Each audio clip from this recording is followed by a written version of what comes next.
Our food systems depend on a healthy planet, but our food systems and the planet are in crisis. And they are fueling crises. Our food systems are responsible for 1/3 of greenhouse gas emissions. They are the leading driver of biodiversity loss and deforestation. They are also a major source of air and water pollution. The Triple Planetary Crisis is weakening an already fragile food system, a system that in turn accelerates the crises. But we can nourish and restore the planet while feeding the world. Sustainable agriculture, healthy lifestyles, green finance, good governance, circular food systems. Food unites us. It's time to drive collective action towards a resilient and thriving future.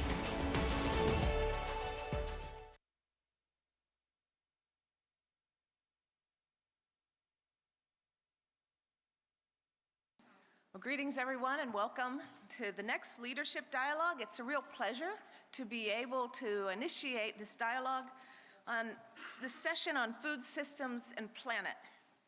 We hope that you've enjoyed the short video that we just wanted to present to highlight some of the key challenges that we will be discussing, that we're all focused on here in Rome this week, as well as a lot of the opportunities in terms of where we know that we're all heading together. And we are reminded that food systems and nature are interlinked. Nature provides the essential ecological services that are invaluable and necessary for food production, whether that's pollination or pest control, whether that's water stability or soil fertility. We know that these are services that come from nature 24/7. But with the world's population estimated to reach 9 billion by 2050, we're going to have a magnitude of increases of calorie need from our food production systems will be easily overwhelmed. And there'll be 70% more dependence on the productivity of our landscapes, including our oceanscapes. Our current food system production means are not sustainable and are contributing to the Triple Planetary Crisis, and we know that. Crises of pollution, biodiversity, and climate change. Agriculture alone is responsible for 60% of biodiversity loss and generates 1/3 of all greenhouse gases globally. We know that conversion of natural ecosystems for cropland, for pasture, have been a principal cause of habitat loss with major results on biodiversity, and that agricultural practices utilize 75% of available freshwater resources. At the same time, about 1/3 of all the food produced is lost or wasted. So it's clear that we need to now look at the impact of food on our environment and understand the essential reliance of our food systems on the environment. About 75% of the world's food crops depend on natural pollinators, whether that's insects, birds, or what other animals. Healthy soils, stable water supply. The production of food requires a healthy environment, and that's what we're here to talk about today. Talk about a vision of an overhaul of our food systems with systemic changes, looking at the kinds of opportunity for strong, coordinated responses across multiple fronts, and guide and focus our conversations around food system transformation. In this leadership dialogue, we will explore how environmental sustainability has been considered at the country level actions, including what are some of the barriers for farmers and other stakeholders, and what enabling frameworks would help to rapidly scale up food systems transformation. So, without further delay, I'm pleased to introduce our panel. We're going to discuss country experiences in mainstreaming nature for this first panel, looking at climate change, biodiversity, and pollution, and mainstreaming nature into national agri-food system transformation pathways and other national strategies. Let me just take a moment to introduce the panel. First of all, Jochen Flashberg, the State Secretary, Federal Ministry of Economic Cooperation and Development of Germany. Welcome. Mr. Macia Johanna, Deputy Principal Secretary, Minister of Agriculture, Food Security in Lesotho. Welcome. Ms. Estrella Peronia, Secretary General of Asian Farmers Association. And Peter Umuni, Senior Environmental Specialist with the Global Environmental Facility. Welcome to you all. So, State Secretary, we'd like to start with you to kick off this conversation for us. And to start off with the conversation, we'd be interested in understanding your perspective on how can food systems transformation help to tackle the Triple Planetary Crisis, and what are some of the examples that you have found in your own experience in Germany? Thank you. Thank you, Susan. In a way, it's coming back to my roots. I was with environment throughout my whole work life. Now I'm with development, and what I realize, you can't do development without looking at nature, biodiversity, and environment, and that it is what it is all about here at this meeting. And this is a layer we have to get a better understanding about. At this moment, we are discussing, of course, the global food crisis caused following the pandemic and then the Russian war of aggression against Ukraine. We saw the price increases, all this from disturbed markets. But I'm really satisfied to see in the recent discussions we are having, also on the highest level, that people, our leaders, do understand that behind the actual crisis, there are more crises, and that are the planetary crisis. Biodiversity. Let me also mention the loss of fertile soil, one of the biggest and most underestimated environmental crises. We are also looking, of course, at the climate and at pollution. So looking back to the last UN Food System Summit, we decided to go along with national pathways, and that is exactly the way we support. And we do have in different arenas very, very good examples on following these national approaches and pathways. Look at the NDC partnerships we have in climate, look at the NBSUBs we have with biodiversity. So it is good to look into the situation which is differently in Asian countries compared to Lesotho or European countries or Latin American countries. We are supporting these pathways also, and let me say first things first. The joint SDG fund, and I'm happy to announce that we will sign it later on with Amina Mohamed, will support the SDG fund, joint SDG fund with 5 million euros exactly to establish these policies following the national pathways with an integrated holistic approach. Let me add a few more just keywords. One is finance. Of course, we additional finance for the transformation of the food and agriculture system respecting the planetary boundaries is essential. But let me be, as one of the typical donor countries, usually you are number 2, 3, sometimes number 1. But my country, as all the other donor countries, are under enormous budget threats. And we will not see a development where money is flowing as it was in the past. So we have to focus on making better use out of the dollars and euros and whatsoever yens we have. And secondly, specifically in the agriculture and food system. And that is differently, for example, if you compare it to the forest sectors, where you do not have as many subsidies around the world as in the agriculture and food sector. So one way to look at it is to repurpose existing subsidies and aligning them with a transformative agriculture and food system.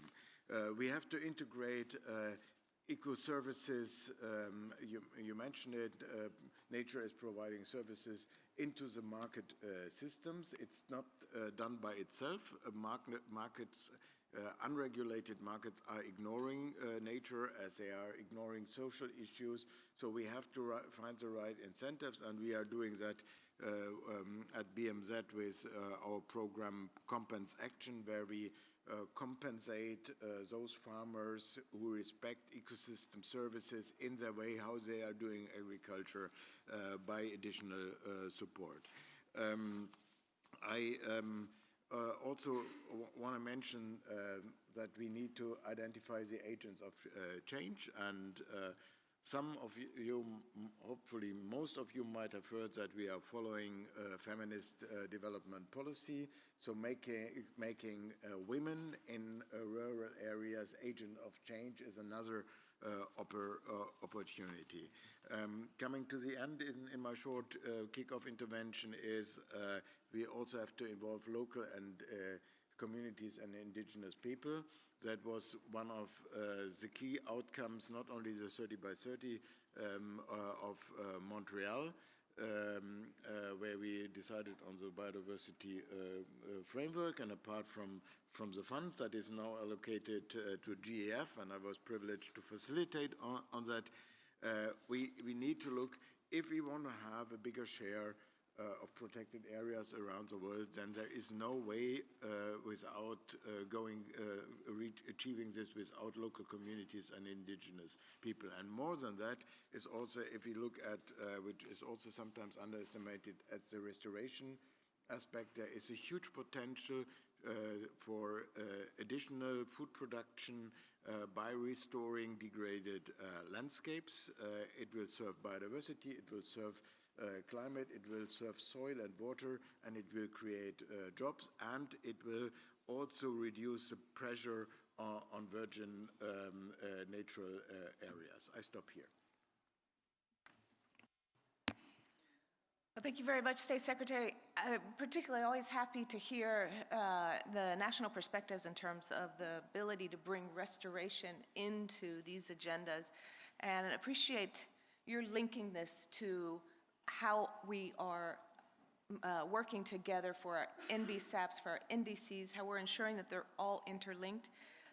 We could turn now to Mr. Johanna to understand from your perspective, in your country, what are some of the environmental issues and how are those being mainstreamed? Are you seeing similar opportunities for linking these to global security, to existing commitments of various multilateral environmental agreements for work, and particularly as well with local communities? The floor is yours. Thank you, Your Excellencies, ladies and gentlemen. Lesotho is no exception to the environmental hazards that affect most of our countries. Lesotho also is in recognition of the fact that we have to feed almost 9 billion people on the planet by mid-century, and global food system will need to operate more efficiently and effectively in achieving sustainable development goals and meeting the less than 2 degrees of the global temperatures limit that was set in Paris Agreement. But talking to my country, which is Lesotho, the agricultural system has always been vulnerable to variable climate change, poor soils, and dependence on a single and short rainfall for most of our agriculture production system. And this has exacerbated the vulnerability by promoting the monoculture type of a system that really generate very few results that could be expected for the nation. The climate in Lesotho is particularly prone to a number of environmental hazards, such as drought, soil erosion, land degradation, deforestation, loss of biodiversity, and drying up of wetlands and mountain sponges, which is the depletion of natural resources of our sources of water. And This contributes to significant rural and urban migration. And the climate change has also accelerated the situation, especially in the agriculture sector, thus undermining sustainable development efforts. And the climate change impacts on the environmental degradation had increasingly restricted areas where key crops, such as maize, sorghum, can be grown, and other impacts on food system have decreased the soil fertility, crop production and livestock, and diseases attack and decreasing water resources for irrigation and domestic activity. So increased food security continues to be a challenge under the current climate change. And this climate change is already causing increase in average annual temperatures and a decline in rainfall, while heat waves, storms, droughts, and floods are increasingly intense and frequent. But, Madam Chair, allow me to say, in spite of all these challenges that we are facing as a southern region and Lesotho in particular, that there is an alliance that is called Climate Resilient Food System Alliance. This alliance has conducted a diagnostic study on 8 countries. I may mention Ethiopia, Gambia, Fiji, Lesotho, Pakistan, Bangladesh, Burma, and Belize, by analyzing different regional or national pathways for food system and national adaptation plans, national determined contribution to NCDC, and conducting interviews with national stakeholders to identify the needs, gaps, and entry point of alliance to best integrate food and climate action in the country context. And based on an in-depth stakeholder consultation, this alliance has identified the following preliminary set of priorities for technical support to strengthen national agriculture food system. 1, they have identified support if the support that is strengthening multi-hazard early warning system. It is very important for us to have well-established multi-hazard early warning system that will build on and scaling up on the progress from existing initiatives that we have in the country. They have also identified support national policy and programming for agri-food sector resilience, and with a focus on multi-risk approaches and through the implementation of comprehensive risk management approach as part of the alliance and portfolio of actions. They went further to identify that strengthening social protection programs, climate-smart agriculture practices, and the involvement of youth in sustainable agriculture activities is a key towards trying to avert all the challenges that we are facing as both a continent and regions of the world. I want to emphasize at this point that all the efforts done across countries or the globe, they need alliance. It's when we are together, and it's when we work hand in hand, and it's when we share the expertise that are available in other countries and that are not available in other countries, that we can be able to mount these climate change challenges. But we cannot move forward on the food system if we also don't address climate-related issues. And the food system, by its complexity and its multiple entries, we can only realize the change that we desire if we work in alliance and we work regionally. Madam Chair, let me end here, but resilient climate-resilient food systems are at the front of global policy agenda, and supporting a climate-resilient food system alliance work plan through concrete endorsement of alliance and of other countries will help us to move forward in terms of a food system. And let me close by saying the food system that we have really responded from 2021 as a call of Director General 2021. We should be careful that a lot has been said, a lot of research has been done, but what is required is action. And that action can only be realized if we have clear implementation plans and tackling climate-related issues. Thank you. Thank you so much for sharing not only that perspective of what you're able to achieve through your stakeholder consultation for Lesotho, but also with the vision of how we do more when we work together.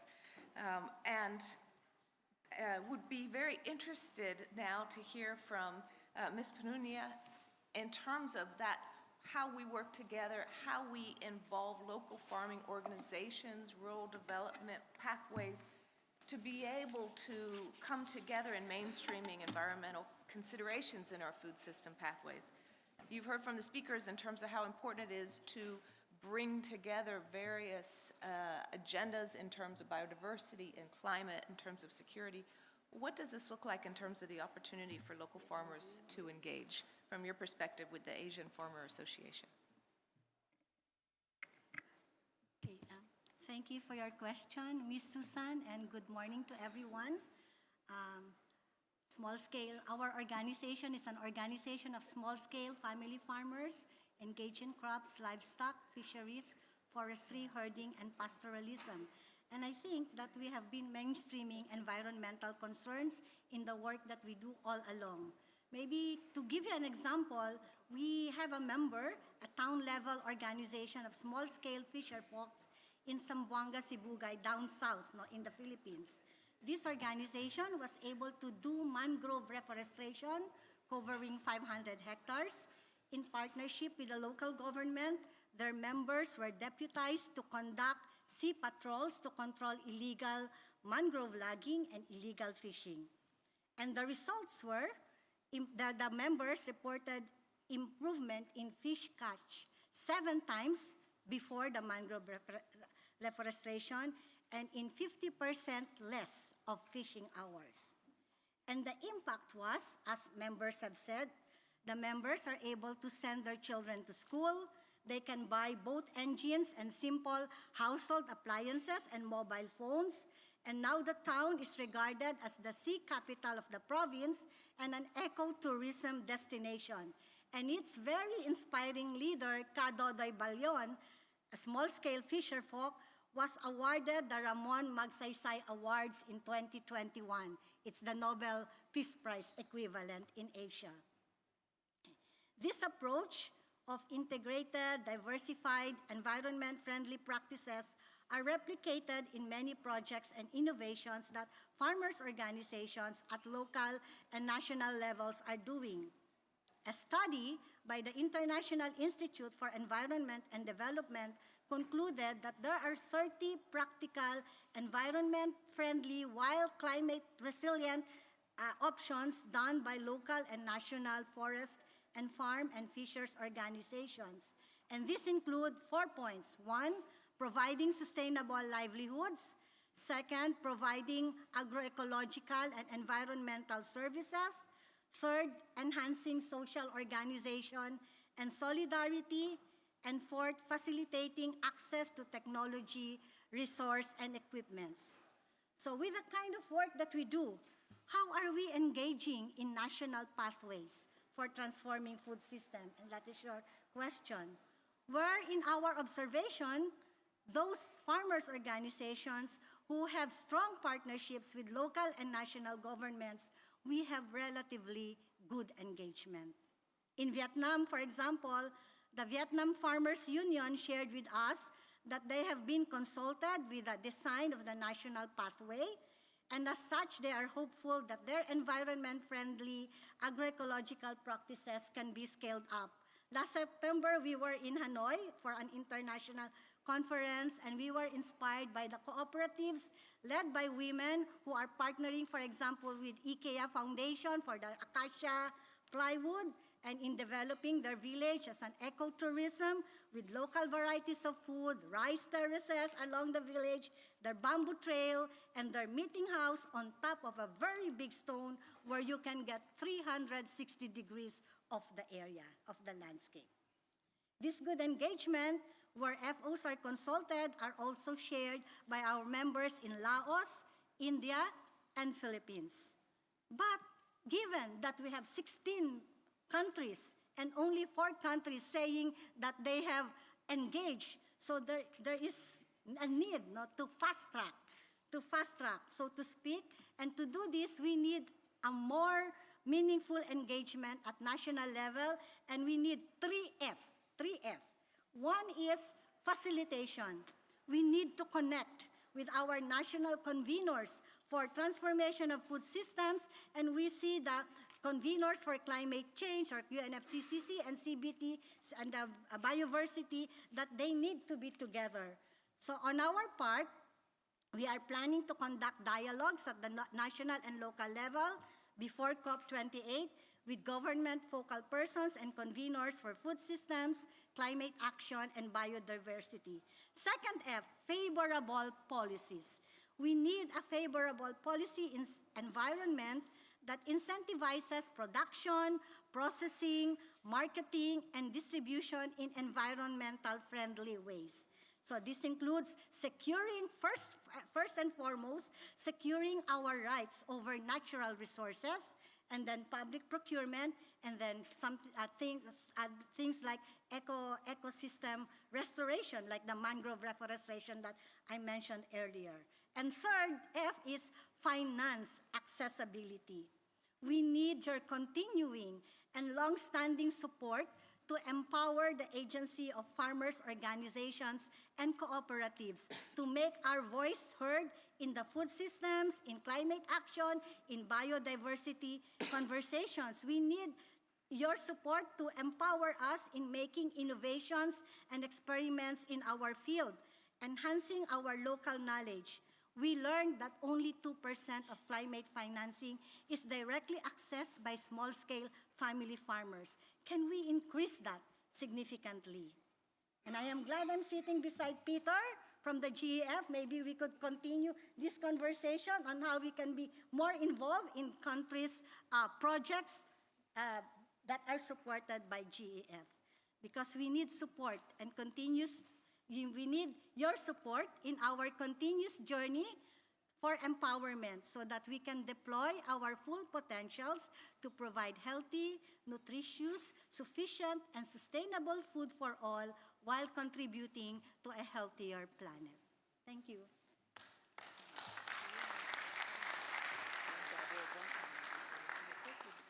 Oh, thank you so much, Estrella. That was inspiring. We can really see what can be done when we're empowering local communities with rights, with the opportunities for integration and innovation. The real value of investing in that engagement is great to hear. And Peter, I think that she had a question for you, if I heard that. And I think we've been hearing that question quite a bit in terms of how do we ensure that there's more accessibility to finance. What do you see in terms of accelerating food system transformation through finance from your perspective at the GEF? Yeah, thank you very much. I think, good morning everyone, and I'm very delighted to be here. I think I will start my intervention by saying, you talked about 3F, I will talk about 3S, you know? I think the landscape we are in now is changing rapidly. And what we need basically are these 3S. One is the speed. I think we need to think about how do we deploy all the technical expertise, financial expertise to really hit the ground and run very quickly. The second thing that we need is the scale. We really need to go beyond small projects to address more big challenges that we heard from actually the chair when she was starting a talk and conversation here with the challenges around food system. And the last one, actually, we need strategy. So strategy meaning that we need to be able to bring all the actors together and make sure that everyone is involved in finding solution. So in that, we can only tackle those challenges using what we have defined as integrated approach for system transformation. And that integration should be across different sectors, but also across different investments. So that actually brings me to the talk about finance. I think what we need basically is we really need to build an integration of investment across the entire supply chain, because when we talk about food system, it's quite big. It's not just production, it's not just demand, but it's everything around that. I think in the previous panel, we also heard about nutrition and so on. So we really need to develop that integration across the investment. And if we do that, then we need to focus on a few things. One, we need to focus on the levers for system transformation. And those levers include governance and policy, include finance leveraging, include innovation, but also the multi-stakeholder dialogue. So this platform, like the one we are in here, enhances the way that people can communicate and discuss some of these issues quite more appropriately. But we also need to be mindful by taking some programmatic risk, because if we don't do that, then we can't achieve that scale. So to get to that scale, we need to think a little bit how we take the risk programmatically.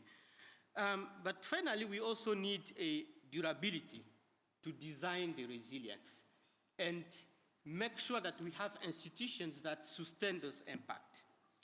So when we talk about finance, there is one big player. He's not in this room, it's private sector. So we really need to leverage private finance through encouraging them for concrete actions on both the production and the demand side towards a more expansion of sustainability standards and commitment to environmental and social responsible sourcing. I think that is very important. Now, when it comes to this, we need to think about a few things. One, I think we heard this over and over from yesterday and today, the repurposing agricultural subsidies. I think we heard of that because the way we can do that is basically to try to orient the subsidies towards a more responsible production, but also sourcing that will reduce investment in negative impacts to the environment. The second thing is we need to think a bit of innovation. The catalytic funds that we provide and the public funds that the German provide is small. Now, we need to use that money to leverage private investment. Most of the private sectors, they fear risk when it comes to investment.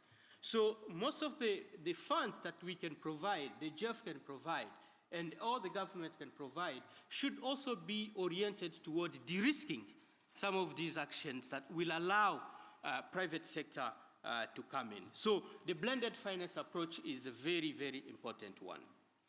So the GEF has been working quite tirelessly in this agenda. So right now, from 2014 to now, we've been working on food system transformation by providing the catalytic support over $750 million, roughly, if I can put that number, to really look into the production, look into the demand, but also the transaction side. I think many of our implementing agencies are in the room, UNDP, UNEP, and the World Bank. They've been helping us to really bring that scale of investment. So the funding that we provide, we have a request for co-financing, and that co-financing is the very big piece of the puzzle, because this is the only way that we can get to the scale that we need.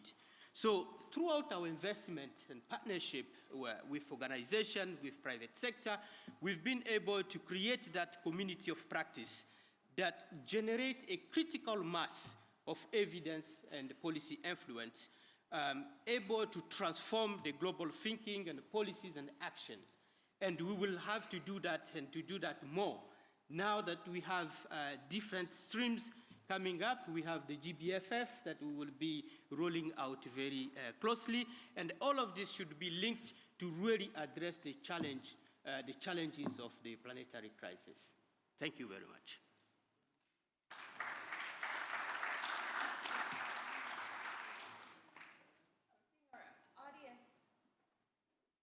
Our audience is getting mobilized here a little more. I'm seeing a little more energy in various spaces.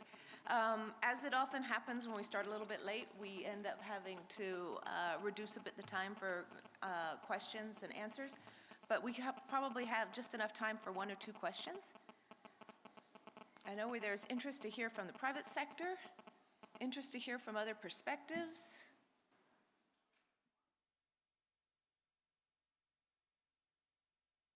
No questions?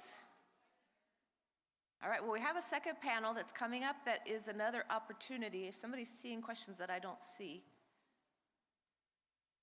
All right, well, that keeps us on time then. Thank you very much. Peter, thank you very much. And to all the panelists, thank you for inspiring us with this vision of food systems where we integrate our efforts, where we integrate across countries and sectors, where we integrate local communities, where we ensure that we're working together through policy coherence and strong institutions. We've got the private sector involved as part of the finance solution.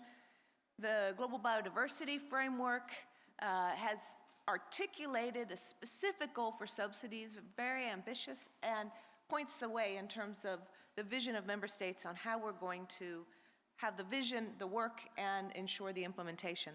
And so it was very helpful to hear these perspectives from all of you. And this is my opportunity now to thank you and to allow you to take your seats while we introduce the next group of panel.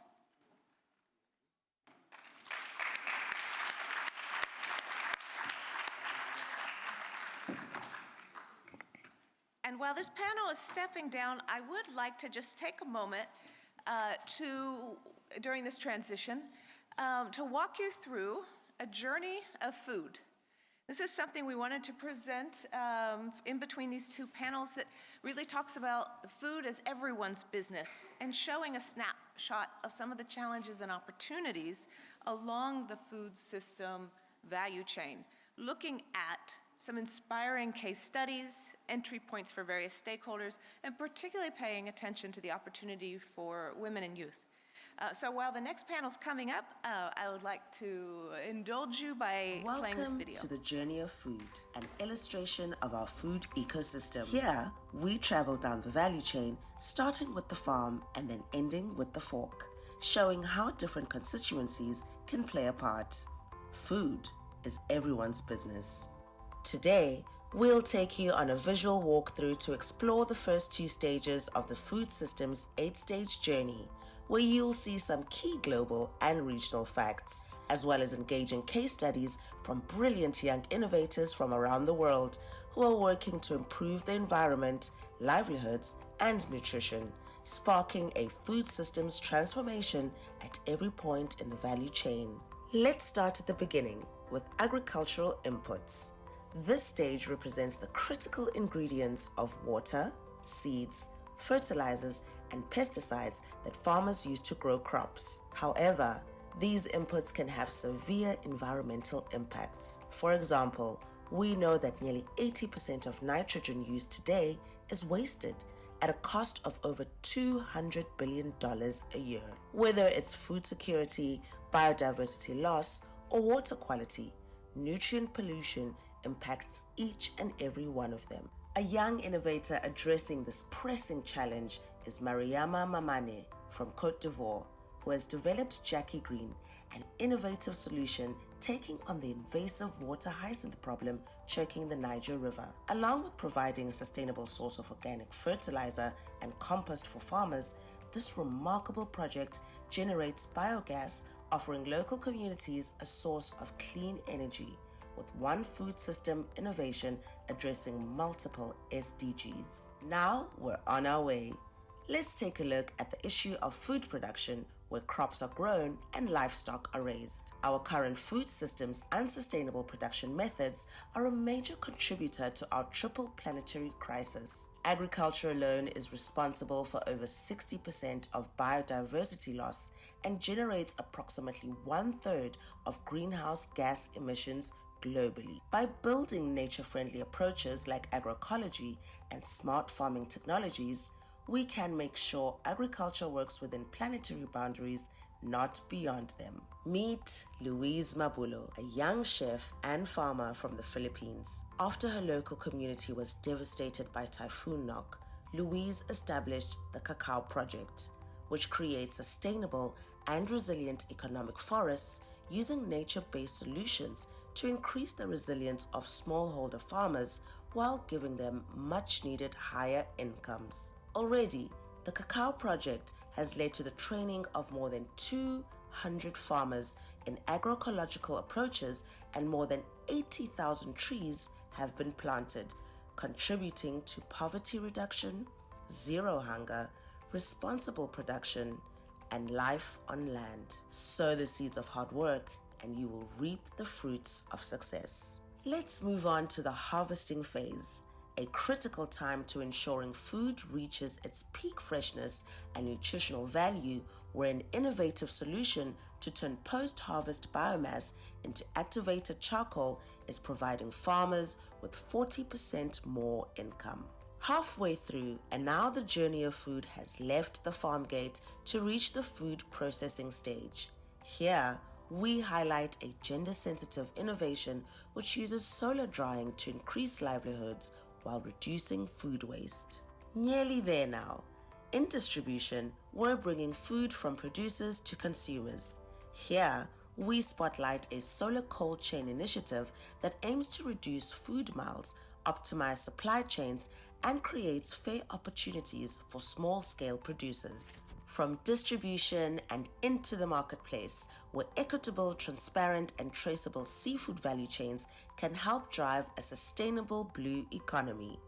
And onto consumption, where climate impact and nutritional transparency through the power of tech can drive consumer choices and influence production and environmental outcomes.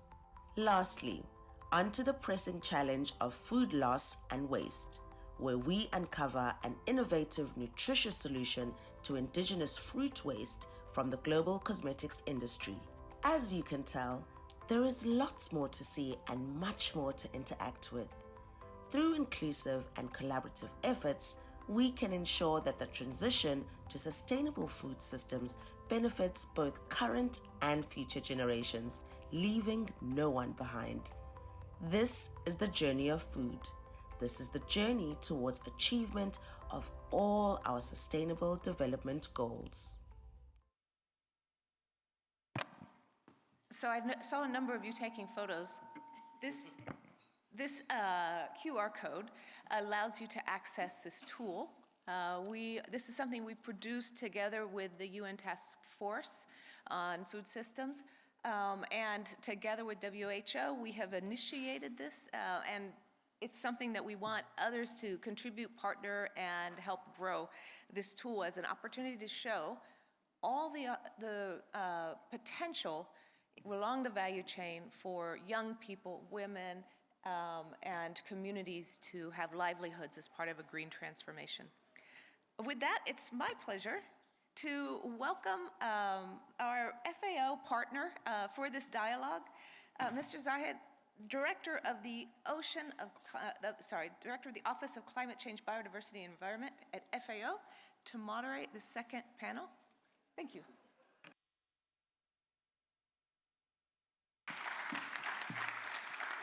Thank you so much, Susan. Thank you very much, and thank you for keeping to time. We have some strict timekeepers in the room, so we're going to definitely make sure we make the best of our time. I think the first panel has set the scene so beautifully for us. The tackling food security, climate, biodiversity challenges have to be done in a holistic, in a coordinated way, and I think that's exactly what we're going to explore with our panel. My name is Kaveh Zahidi. I'm the Director of the Office of Climate Change, Biodiversity and Environment at FAO. I'd like to just introduce you quickly to our wonderful panel. We have Ms. Diane Holdorf, who's the Executive Vice President of the World Business Council for Sustainable Development. We have Mr. João Campari, who is the Global Leader of Food Practices at WWF. And we have Ms. Elijah Hetova, the Vice President of Corporate Affairs at Tetra Pak International, and Ms. Mansi Shah, who is the Senior Technical Coordinator at Self-Employed Women's Association. So we have a perfect panel, and the conversation really has to build on what we've just heard, right? Massive challenges, and the only way out is integrated solutions, scaling up, and overcoming some of these key barriers, finance being, of course, one of them. The solutions seem to be out there, and we've got a taste of some beautiful examples, right, on the ground. And science shows that environmental sustainability is of course possible in our food systems. So how can, from your perspective, non-state actors make that possibility a reality? What are the solutions, in a way, that from your perspective as non-state actors, you suggest are highlighted, promoted, prioritized as we try to re-engineer towards this transformation? And that question is really to all of you, but Diane, if I may, I will start with you. Diane from the World Business Council for Sustainable Development. Kaveh, thank you so much, and it's great to see everybody here today. I'm really pleased to see the level of turnout and momentum here at the UN Food Systems Summit Stocktake. For those of us who were here in 2021, I think it's really rewarding to come together and say, hey, there has been progress, and to recognize where we still have work to do. And this area of multi-stakeholder engagement to drive the types of solutions that we need, that the first panel spoke to, that the video, actually, Susan did such a great job pointing out as well, continues to be an urgent priority for us. We saw a lot of momentum coming out of Rome. It has built into some of the further global agenda moments, contributing into the global biodiversity framework, contributing into the climate discussions in Sharm el-Sheikh last year and to Dubai this year. But this really marks the one place where all the different stakeholders and partners that are necessary for food system and agricultural system transformation come together. So we can't lose this moment. We're here as WBCSD really continuing to mobilize an ambitious business agenda for the type of stakeholder engagement that business has to play a role in and contribute to. We'll hear a lot of great examples on this panel. We'll share some that we're involved with that are driving that type of collective action, and some of them will be familiar coming out of Rome 2021. Some of them have continued since then, and many of them are in partnership with those of you who are here in the room.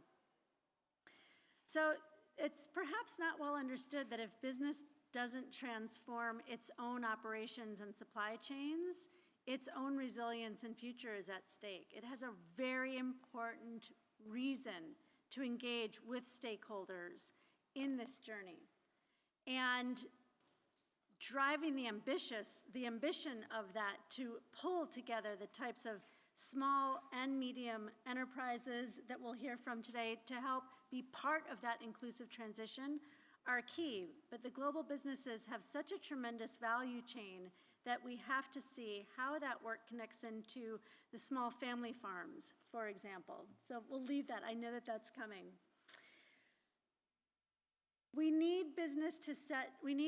Business needs for government to set a very ambitious policy framework and an integrated policy frameworks that creates the types of incentives, but also compliance requirements that push this agenda forward. We're going to speak a little bit more to what that looks like, but business is working with other stakeholders on what sorts of outcomes should we see from policy. And Regen 10, I think, is a great example of this, where it is foundation, farmer, organizing groups, and businesses coming together to talk about collective action and the policy and the KPIs that we have to be able to measure and gather to see the outcomes that we want. We need to also look at the types of finance, and Peter, you spoke to this when you were up here before. I didn't see where you went to, but we have to be able to finance almost 3.6 trillion worth of transition in this space. There's a lot of work happening here, including work from the Good Food Finance Network, which was stood up here in Rome in 2021. The work of the Forest Investors Club that came out of the US government, that is a $7+ million investment fund into ag and food and forest transitions, which is key because if we don't address agriculture correctly, we'll accelerate deforestation. We have to see how these two link and make sure that we're supporting both as outcomes. But innovation is going to be key as well, and it's initiatives like what has come out of the UAE and the US on Aim for Climate, which will feature into the COP28 presidency's leadership agenda this year that Her Excellency Mariam Almiri spoke to yesterday in the plenary, that will help to target the types of innovations that come up everywhere but are so challenging to get scale, and help to drive where should we focus the type of investment at the farm level, at the smallholder engagement level, at the nutrition level, that will help feed into both food, nutrition, security at the government state level, but all the way down into the local community level as well. These type of investments are going to be really important for us to see the transitions that we need, and private sector investment into that is key. We see a lot of organizations funding farmer mobilization, like the Farmers First clusters in the Cerrado in Brazil, to help make sure that transition finance is actually in place to help farmers move on this journey and provide the types of broader nutritional crop outcomes that we know that we need to see. So with that, I know that we have a key focus on time. I'll just pause those examples there and turn it over to great partners like Zhao at WWF to continue on some of those examples.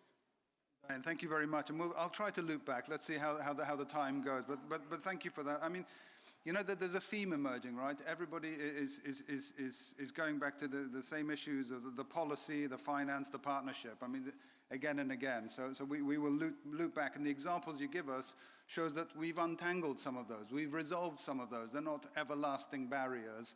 And of course, the private sector is absolutely vital. So thank you for that. João, yes, indeed. The same to you. Non-state actors and solutions. What's your take? Thank you so much. Delighted to be here again after almost 2 years that we launched the outcomes of the UN Food Systems Summit.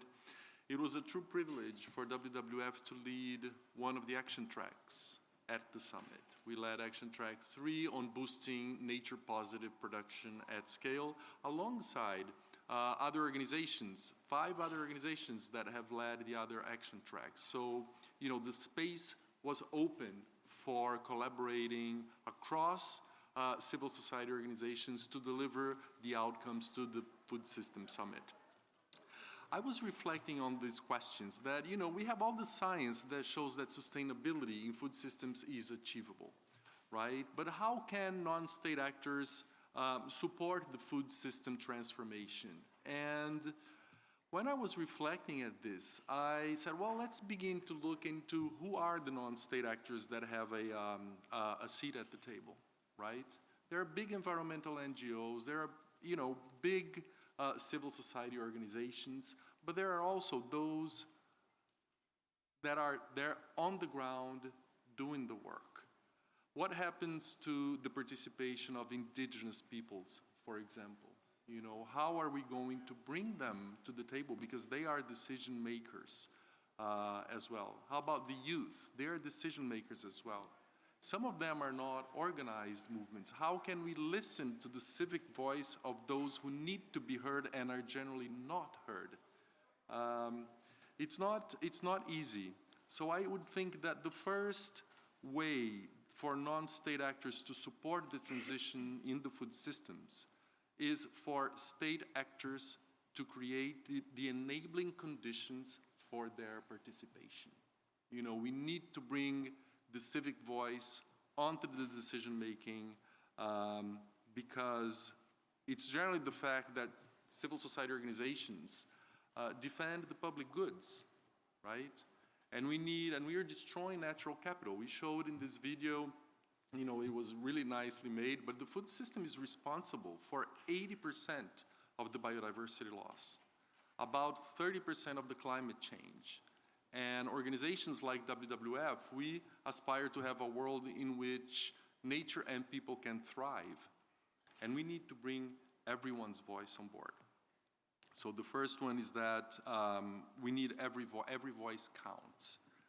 The private sector here that we do work, we do need the speed at which the private sector works, their efficiency, and they are heard because they are one of the economic drivers of many of the world's economies, right? But, you know, we need to actually, the civil society organizations need to participate more and more alongside the private sector. Our job at WWF is to protect biodiversity, and we need to work more and more with governments and the private sector to remove deforestation and conversion of forests, grasslands, mangroves, as Esther pointed out, from food supply chains. This is our #1 priority. And we need to really work hard on deforestation and conversion-free commitments and take action on them, especially on Scope 3 carbon that we need to address. So I would really think that, you know, state actors' role is to stimulate multi-sectoral approaches. We did that in the Food System Summit. We created some coalitions that were launched here almost 2 years ago. The Agroecology Coalition. There is one coalition also that is looking into reforming subsidies because there are more than $600 billion per year given out in subsidies for agri-food sector, and less than 5% is invested on any form of conservation, including soil. So we need to change this scenario. So let me stop here and I'll come back in the second round. Thank you. Thank you so much, Joel. Exactly so. Exactly so. And I think your appeal for everybody to have a seat at the table, and I hope that this, you know, the food system stocktake is an example of that in action, because as you said, every voice very much counts. Let me move to the next panelist, Ms. Daija, Vice President Corporate Affairs at Tetra Pak. Again, let's continue this same conversation, you know. What are the entry points for non-state actors to shape this transformation and to help to scale up the many solutions? Thanks, and this needs to be on. Thank you, and great things were already said by colleagues here, and I couldn't agree more. Collaboration is absolutely key. So I wanted to say a few words about the company that I represent, because it's maybe not clear to everybody why Tetra Pak is here speaking today. I think for many of you, you might know us as a packaging company from the milk cartons, which I think we are famous for. But we also, in addition to being one of the world's largest packaging solutions companies, we are also one of the world's largest food processing technology companies. And just to put that in context, there's more than 100,000 different type of processing units around the world that our customers are using. And this puts us in a very special place in the food value chain. So a lot of our customers, majority of our customers, they are local, small, medium-sized companies producing, you know, supporting the local food systems. So while we are a global company, we're also very local, and that makes us a bit different. And I wasn't there 2 years ago, so embarrassing to say that, but private sector wasn't that much invited 2 years ago, and maybe it was COVID and other things. So I joined Tetra Pak 2 years ago, and I was happy to virtually attend the UN Food System Summit at the time. And we put a lot of emphasis into the summit then. We put together a white paper at the time talking about the role of private sector, you know, multi-stakeholder collaboration, and what our kind of companies could do. And through this kind of a consultative process, we've now defined certain areas where we believe that we can make a change, not alone, but working with other partners along the value chain. And what is really important is that we've identified and looked at 4 different areas, but we've also looked at the national context on how these pathways can be actually implemented. So there are 4 areas which I'd just quickly like to mention. So the first one, which is really important for us because we're such a big player in the dairy industry through milk, but also processing technologies for dairy products, we believe that we have a key contribution, and we've made commitments in supporting in the decarbonization of the dairy industry. We believe that those proteins provided by dairy are important in the future as well, but of course there needs to be balance, and these environmental externalities need to be addressed. So that's pathway 1, where we want to work with partners in this area. Pathway 2 is about healthy diets for healthy planet. And this is our commitment to invest and collaborate with academia and startups in developing technologies that will help provide those new foods that are needed in the future. So looking into, obviously, plant-based, we're one of the world's largest technology provider already for plant-based beverages, but we're also looking into how one can leverage algae, fungi, develop new food fermentation technologies, which is going to help the future generations when the population growth is exceeding the limits of current food systems. The third area where we believe that as a company we have a key role to play is food waste and loss, mostly on the waste side. As you know, in the food processing, a lot of the old technology, they build upon the outcomes being one thing or the other, and there's a lot of waste in that system. So this waste, first of all, can be valorized for the use of new foods or feed for animals, but also processes can be optimized and resource efficiencies increased. So that's a really interesting area for us, and one of the reasons why we've also partnered with the Ellen MacArthur Foundation this year to work on circular food solutions. And lastly, which kind of builds upon our core business, we believe that packaging does have a key role to play, and the type of packaging that we represent, which is using technologies which help preserve food, especially perishable food, for a long shelf life, they have a key role to play in supporting countries, for instance, where adaptation is the reality of today. Mitigation of climate change has already gone too far. So supporting the low and mid-income countries in providing access to nutritional food. So these are just some examples of what companies can do and what they can contribute, but we can't do it alone. So partnerships and working together with NGOs, civil society, the UN system is absolutely critical, and the governments are the enablers for this type of collaboration at the local level in particular. So I'll stop there. Thank you very much. No, thank you, because, well, I sense that the 4 pathways are shared pathways. I mean, maybe the packaging one stands out, but in a way, all of us are working on decarbonization, whether it's dairy, livestock, whatever it might be. That the healthy diet's clearly a direction we have to go, and you heard the leaders speaking to that yesterday as well in the opening of the food systems stock take. The loss and waste clearly.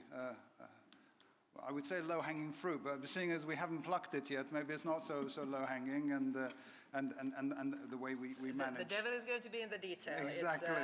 Exactly so. Very good, and thank you so much for that. Moving to Mansi now, Mansi Shah, the Senior Technical Coordinator, the Self-Employed Women's Association.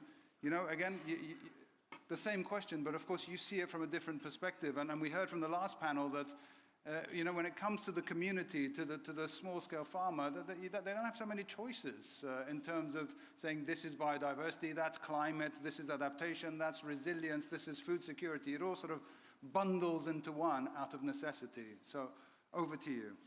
Thank you so much, and I would really like to thank you for inviting me here and giving me an opportunity to represent over 2.5 million poor self-employed women workers from the informal economy, the members of SEWA. And I would really like to I was not here 2 years back, but as continuing from my colleagues' conversations, and we do see that the food system transformation process is really becoming more and more inclusive, especially with my two grassroots sisters sitting here in the audience. And so I am here representing very different kind of non-state actors, the women workers from the informal economy.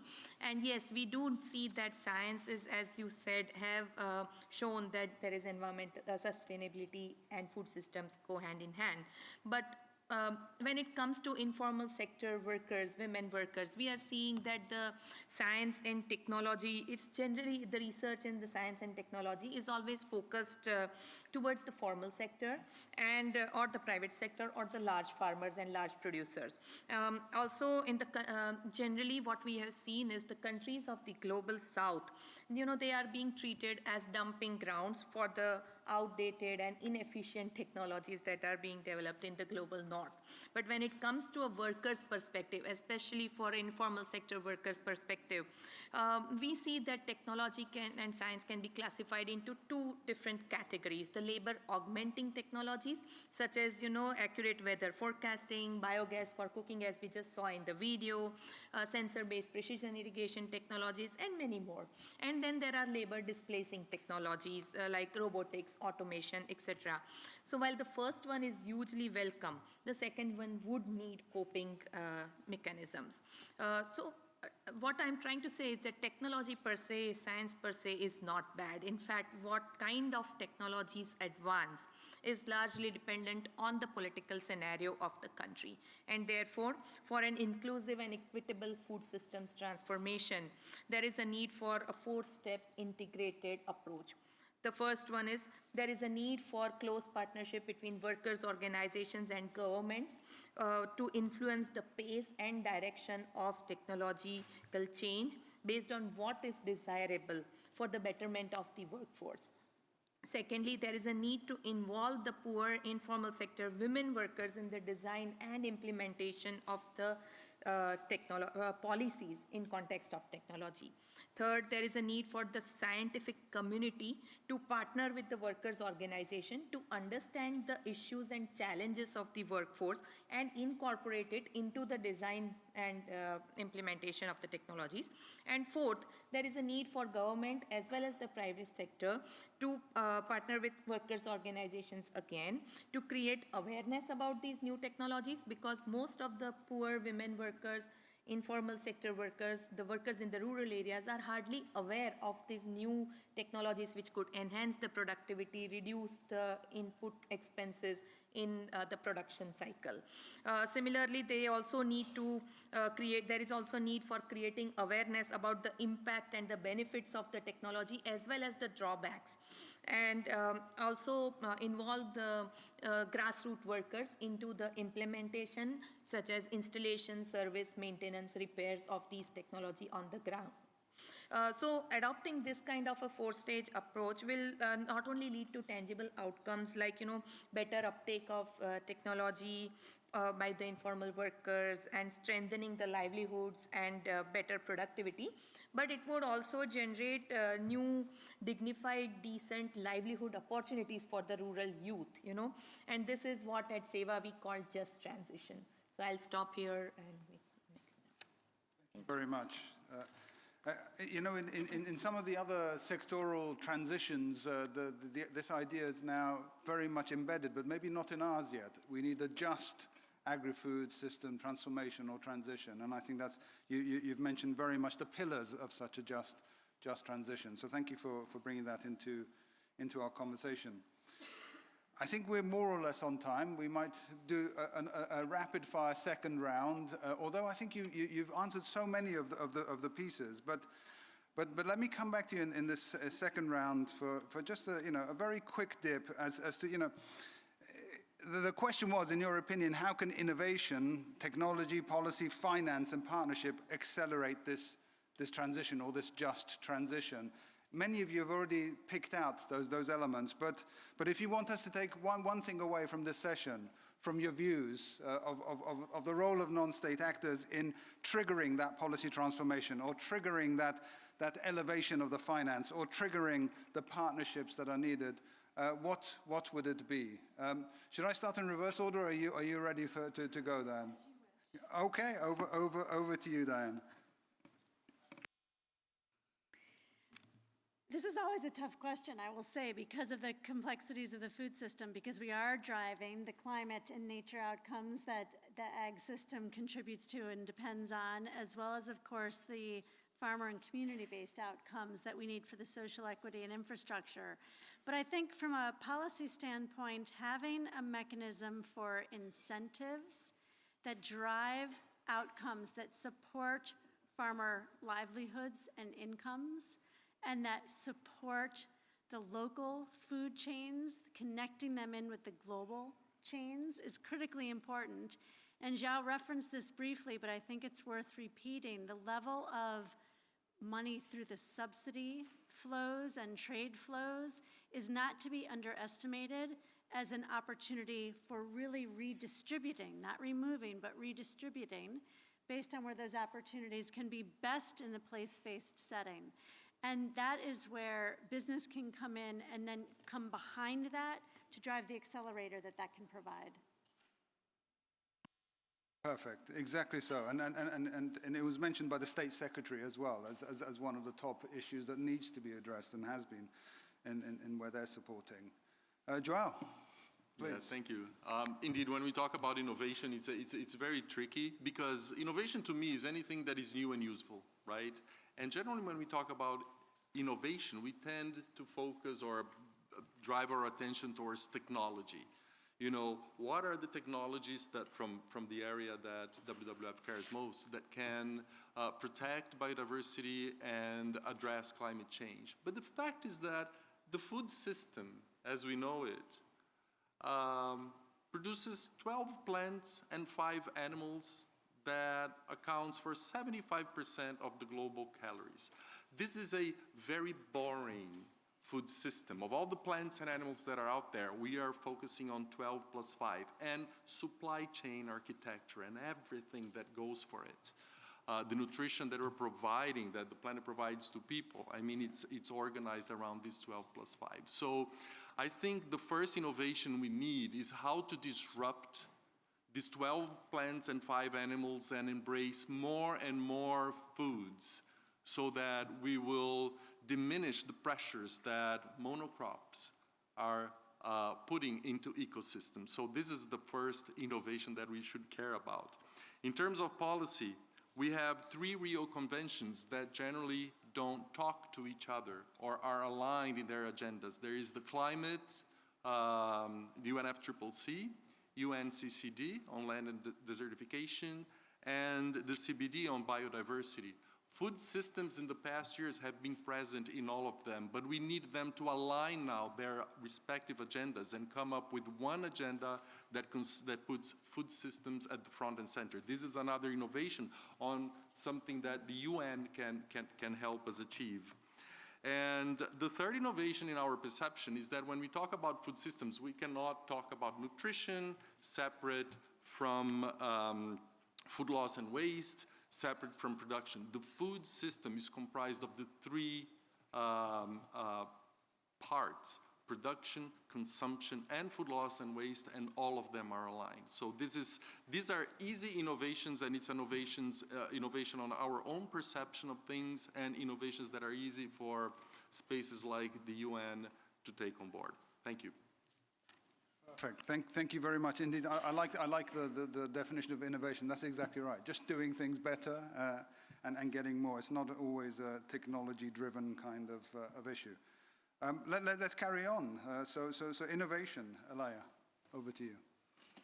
Yeah, I think again the definition of innovation is to be debated, but I think there is definitely need for innovation beyond what today is happening in terms of technology and the kind of grassroots traditional innovation. And I would like to call for innovation in, like you used the word disrupting, but reinventing the trade systems and the policy frameworks, because the current policy frameworks, I think a good example is if we just look into EU, who is advancing in terms of the food systems related policies as the first region coming up with sustainable food policy frameworks, sustainable food systems policy frameworks, which is great, but everything is done in isolation. So you have the kind of the climate, you have the biodiversity, you have the food systems, and the integration and the kind of social elements, the justice and ensuring that just transition is built in there.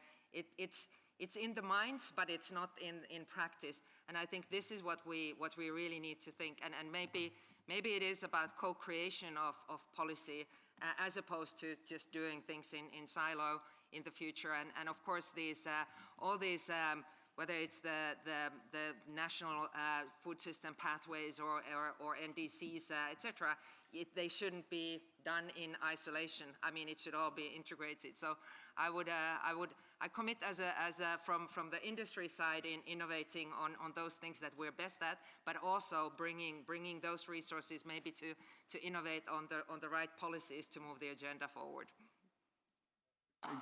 Exactly. Thank you so much, Matsi. Over to you. Innovation from your angle. Thank you. So what we have learned in our experience working with these women workers from the informal economy is that poor do not need charity. What they need is enabling environment and innovative financing solutions. Also, we have also seen that innovation is a coping mechanism for the poor. And therefore, I would like to give an example of this too, just a very quick example. So on 12th April 2022, SEWA completed its 50 years. And as we celebrated our 50 years, 2.5 million women came together and resolved on working towards clear skies. And we launched our Swachh Akash campaign, the Clear Skies campaign. So as a part of this campaign, the SEWA started promoting and facilitating adoption of clean green livelihood solutions so that it helps in making the day-to-day lives as well as livelihoods of our members greener and cleaner. Some of these solutions included promoting biogas for cooking to replace the firewood cook stoves or solar-based precision irrigation technologies to replace the flood irrigation, solar trap lights, energy-efficient lights and fans, and so on and so forth. So a cadre of over 700 grassroots leaders, they started creating awareness about these new technologies, the impacts and the benefits of the energy solutions. And then the women were also ready to adopt that. But how do you make these technology solutions affordable? So SEWA harnessed the power of collective strength and bargaining. We aggregated the carbon savings of all these women workers by adopting biogas, and we traded this upfront into the carbon credit market, and thereby we subsidized the cost of the biogas digesters by almost 80%. Additionally, to cover the 20% of the cost of the biogas digesters, SEWA piloted its Livelihood Recovery and Resilience Fund. It's a pool of blended finance. It's just a blended finance, which it is a mix of debt, soft loan, patient capital, and so on. So that helps in the members in accessing these kind of new technologies. And a result of this pilot was that over 3,750 women, poor women, have been able to adopt biogas digesters in just a span of 12 months. And so as Peter was saying in the previous panel, the success of this solution is there. What is needed is speed, scale, and strategy to take it further. Thank you. Thank you very much. A perfect example. Ladies and gentlemen, I've been reminded that we have 5 minutes left, maybe 4 by now, but I did want to take a quick intervention, a 1-minute intervention from Ms. Rathod from the Lady Farmers Association. Please, you have your intervention. Namaste, મારું નામ ભાવનાબેન છે અને હું અરવલ્લી જિલ્લાના બાયડગામથી આવું છું અને હું સેવામાં 6 વર્ષથી સભ્ય છું અને હું એક ખેત મજૂર બેન છું. મારા 2 વીઘા જમીન છે, એમાં હું મરચી અને ટામેટાનું વાવેતર કરું છું અને પહેલાં તો બેઠા પદ્ધતિથી ખેતી કરતા હતા જેમાં અમને મહેનત બહુ થતી હતી અને ખર્ચો વધારે થતો અને ઉત્પાદન ઓછું મળતું હતું. માંડ 30,000 થી 40,000 રૂપિયાનું આવક થતી હતી, જેમાં અમને કંઈ પોસાતું નહોતું. ગયા વર્ષે અમે ભાવનાબેન મને આટલું અનુવાદ કરવા દેશો? I'll just translate. Yes, so she's Bhavnaben Rathod from Arvali district in Gujarat. She is a member of Seva since past 6 years. She's a small and marginal farmer and has less than 2 acres of land, and on which she was cultivating tomatoes and green chilies using flood irrigation method. Agar bolo. ગયા વર્ષે મેં સેવામાંથી solar hydraulic piston પદ્ધતિ વિશે જાણ્યું, તો એ પદ્ધતિ મને અપનાવવાની થઈ, પણ તેનો ખર્ચો 1 લાખ રૂપિયા હતો. તો સેવાએ કહ્યું કે ટેન્શન ના લ્યો. તો સેવાએ આ પદ્ધતિ 2 સિઝન માટે અમને અપનાવવા માટે આપી, જેમાં કોઈ દસ્તાવેજ કે ના કાગળિયા વિના મૂલ્યે અમને અપનાવવા આપી, જેમાં કે પદ્ધતિ વાપરવા પછી જો ફાયદો થાય તો તેના પૈસા આપવાના, ના ફાયદો થાય તો સિસ્ટમ પાછી આપવાની. તો 1 વર્ષ મેં વાપરી, તો 1 વર્ષમાં મને 40% પાણીનું ખર્ચો ઘટ્યો. બીજું કે મહેનત ઓછી થઈ અને નિંદામણ પણ ઓછું થયું, અને બાયોગેસની સ્લરી વાપરી તો તેમાં મારા ખાતર પણ પૈસા બચ્યા અને આવક બહુ સારી થઈ અને ઉત્પાદન સારી મળ્યું, જેમાં મારે 1.5 લાખનું વાવેતર કર્યું, એમાં 1.5 લાખનું મને આવક થઈ અને એમાંથી હું પિસ્ટન પંપનું કિંમત ચૂકવી અને મારા બાળકોને પ્રાઇવેટ સ્કૂલમાં ભણવા માટે મૂક્યા, જેથી હું સેવાનો ખૂબ ખૂબ આભાર માનું છું કે મારા જેવી ગરીબ બેનને આવી ટેકનોલોજી વાપરતા શીખવાડ્યું અને મને નાણાકીય સહાય કરી. નમસ્તે, જય સેવા. Thank you. So she wants to say that last year under the Swachh Akash campaign, she came to know about the solar hydraulic precision irrigation technology, and she wanted to adopt it, but the technology costed over $1,250, which is unimaginable for them. But Seva Seva said that you don't need to worry about that, and Seva provided the technology to Bhavnaben's family for 2 seasons free of cost to use, and the only condition was that if it is beneficial to them, they can pay for it or they can return it back to the organization. So she used the technology for 1 year, and in just 1 year, because of using the solar hydraulic precision irrigation system, she was able to have a 40% savings in water, and there was a defined increase in her production, because of which her income increased to about $1,800, out of which she used half of it to pay back for the technology, and the rest she used for funding the education of her children. So now our children are going to a better private school. So she would like to thank Seva for introducing such kind of technology, and also for providing innovative financing solutions so that she was able to afford this technology. Well, what a perfect example to finish our session on, an example of a solution with multiple benefits, and that's exactly what we're hoping to get. But we have the solutions, and we need, as Peter said, the speed, we need the scale, and we need to get it done in partnership and make sure this is a just transition. We've run out of time, unfortunately, but I did want to thank our wonderful panel. Thank you so much. A quick round of applause, if you don't mind, ladies and gentlemen. And to thank our kind partners, Susan and UNEP, for this session. And of course, it's not the end of the conversation. It's just one part of a continuing conversation. Thank you all. Have a good afternoon.